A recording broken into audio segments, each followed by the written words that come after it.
Hello student, easy to learn में मैं आपका स्वागत करता हूं। आज हम डिस्कस करने जा रहे हैं +2 accountancy part 2 analysis of financial statement और चैप्टर है कैश फ्लो स्टेटमेंट। तो आज का जो क्वेश्चन है वो है कैश फ्रॉम ऑपरेटिंग एक्टिविटी से रिलेटेड है और इस तरह का क्वेश्चन बोर्ड के एग्जाम में अक्सर पूछ लिया जाता है। जैसे कि HPSCB Himachal Pradesh school education board 2017 set ए और 2018 में क्वेश्चन आया हुआ था। तो चलिए इसको रीड कर लेते हैं।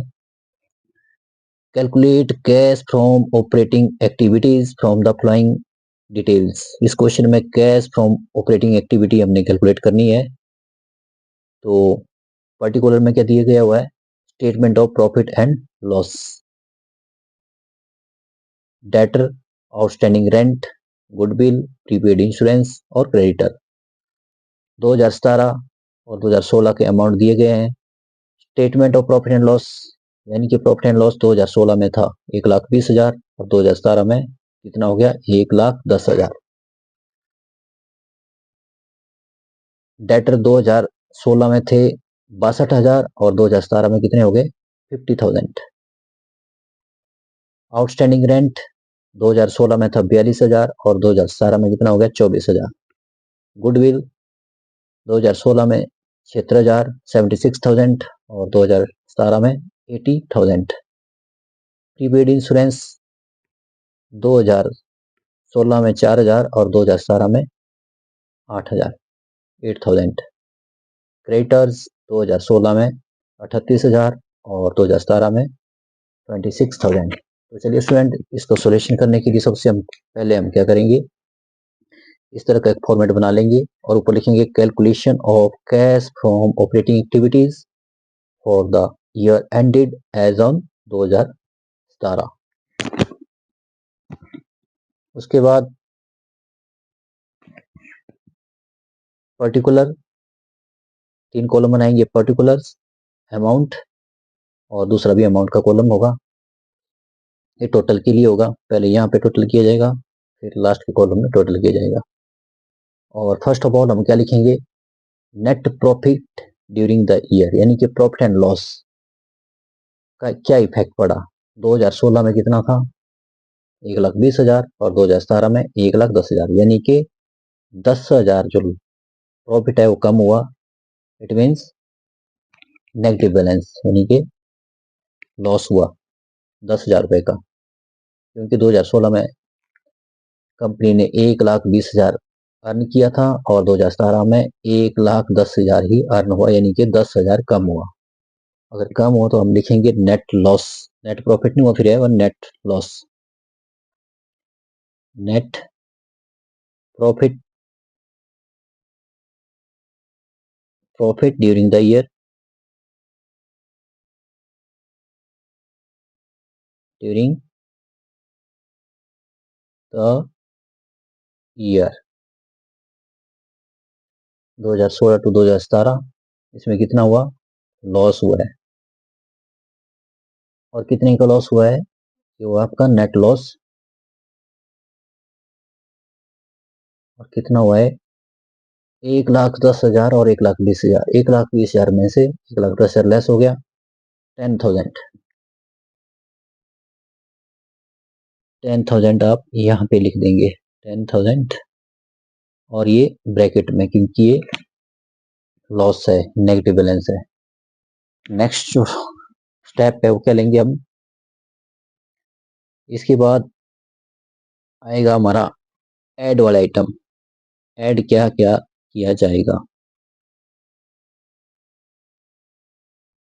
अब ऐड की आइटम क्या हो गया, गुडविल कितनी थी 2016 में, 76,000 और 2017 में कितनी होगी, 80,000 यानी कि ये 4,000 जो है की वृद्धि हुई। अगर ये कम होती तो हमने ये यहाँ पे ऐड करनी थी, ये बढ़ रही है 4,000 से। इट मीन हमने कोई असेट्स खरीदा होगा, फिक्स्ड असेट्स, और फिक्स्ड असेट्स यहाँ पे दिया नहीं गया है। इट मीन इसको हम इस ऑपरेटिंग एक्टिविटी में कैलकुलेट करते वक्त नहीं लेंगे। अगर यहाँ 80,000 होता, 76,000 यहाँ पे होता तो इसको रिटर्न ऑफ करके लिखा जाता। इट मीन्स ये बढ़ गई है। अगर बढ़ा हुआ अमाउंट होता है तो इसको ऑपरेटिंग एक्टिविटी में इंक्लूड नहीं किया जाता है। अब नेक्स्ट आइटम है जो ऐड होनी है, वह डेटर इंक्रीज हुए कि डिक्रीज, क्योंकि ये करंट असेट्स है। और यहाँ क्या था, ऐड में आएगा decrease in current assets, decrease DECREASE,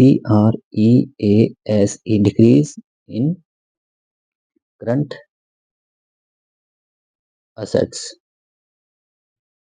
और करंट असेट्स यहाँ पे क्या है, डेटर है।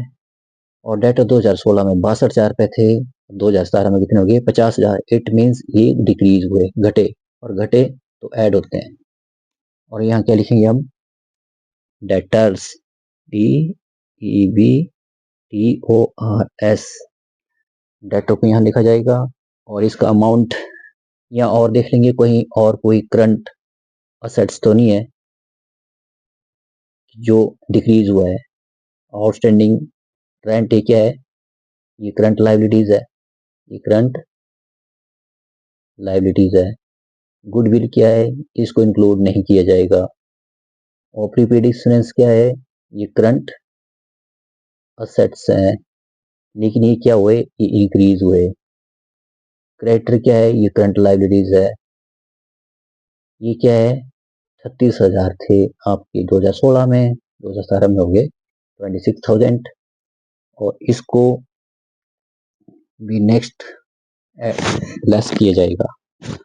इसलिए ऐड वाले आइटम क्या होगी, डेटरी होगी, क्योंकि डिक्रीज इन करंट असेट्स और इंक्रीज इन करंट लायबिलिटीज। अगर करंट लायबिलिटी इंक्रीज हुई होती 2016 से 2017 में, तब ऐड करते हैं। यहाँ डिक्रीज इन करंट असेट्स में सिर्फ डेटरी आएगा जो ऐड होगा। और ऐड किसी भी आइटम कहाँ जाएगी, यहाँ पे, क्योंकि एक ही आइटम है। अगर दो होती तो यहाँ इस वाले कॉलम पे आनी थी, ये एक ही आइटम है, इसलिए कहाँ पे आएगी, ये सीधी यहाँ पे आएगी। और यहाँ पे इसका अमाउंट आएगा, डिक्रीज कितने हजार से हुआ, 50,000 माइनस 62,000, या 62,000 माइनस 50,000, 12,000, 12,000, 12,000 से ये डिक्रीज हुई। अब लेस वाले आइटम देखते हैं कौन आती है, less. Increase in current assets, increase INCREASE in current assets. और इंक्रीज करंट असेट्स कौन कौन से हैं, एक तो प्रीपेड इंश्योरेंस है, एक ही है। तो इसमें क्या हुआ कि 2016 में थे 4,000, 2017 में हो गया 8,000। इट मीन्स 4,000 से इंक्रीज हो गया। और यहाँ पे क्या लिखेंगे हम, प्रीपेड, प्रीपेड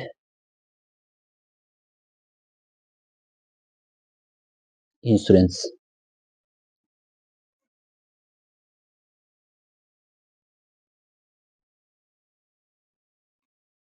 और प्रीपेड इंश्योरेंस का जो अमाउंट है वो कहाँ पे आएगा, क्योंकि लेस है, और इसका अमाउंट कहाँ आएगा, 4,000 अंदर ही लिखेंगे, क्योंकि लेस अभी और अमाउंट भी है। लेस और कौन होगा, ये डिक्रीज इन करंट लायबिलिटीज, ये क्या है, करंट लायबिलिटीज है। और 2016 में थे 38,000, 2017 में हो गई 26,000। ये भी डिक्रीज हुई कितने हजार से,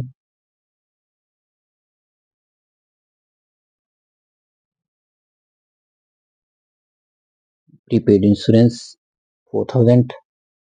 और उसके बाद आ गया आपका क्रेडिटर।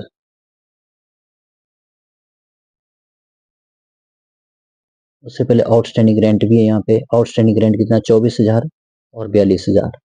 42,000 में से 24,000 घट गया तो फिर 24 10 34, 34 10 44, यानी कि मतलब 18,000।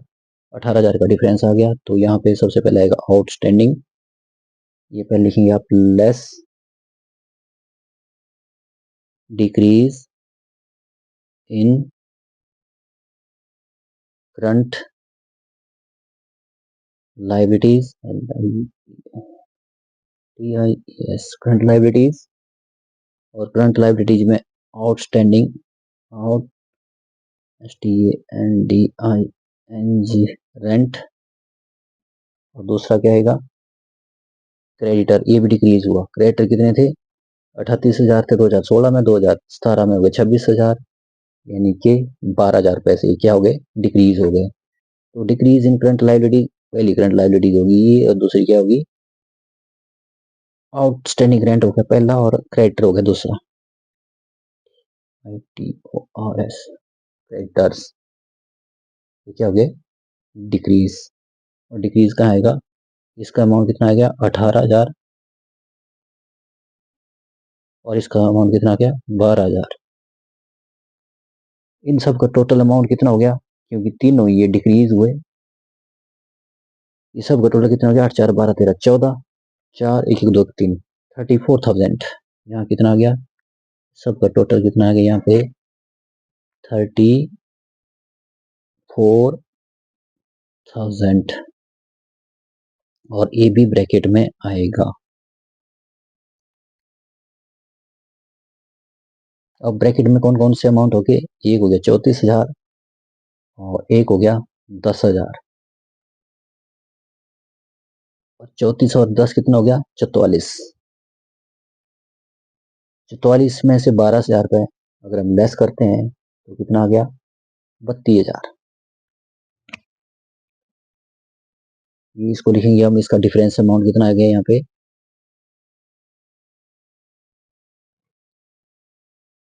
34 और 10 44, 44 से 10 गए कितना रहे 34, और 2 और कट गया 32,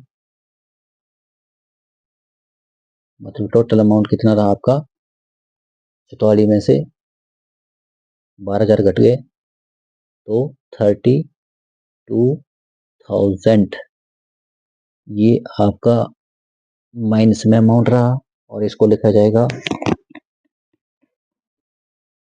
cash lost in OPERA, cash lost in operating, OPERATING, operating activity.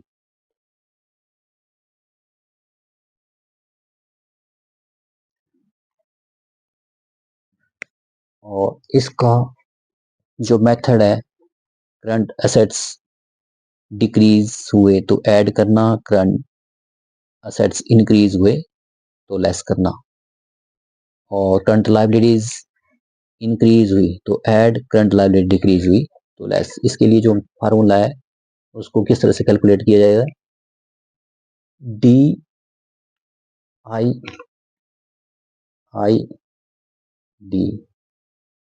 Operating activity जब कैलकुलेट करेंगे हम तो डिड जो है इस फॉर्म में इसको लिखा जाएगा। डी का मतलब है पहले क्या है, डिक्रीज इन करंट असेट्स। आई का मतलब इंक्रीज इन करंट लायबिलिटीज। यहाँ क्या आ गया, इंक्रीज इन करंट असेट्स,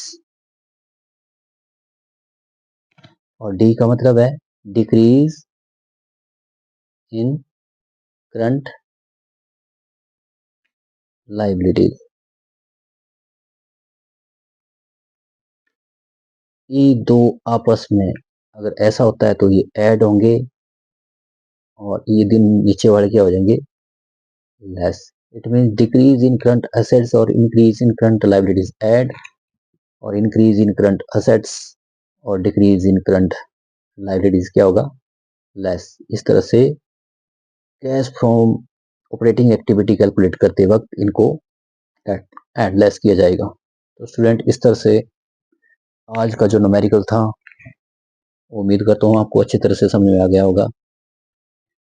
अब मिलते हैं नेक्स्ट वीडियो में नेक्स्ट टॉपिक के साथ, तब तक के लिए जय हिंद, वंदे मातरम।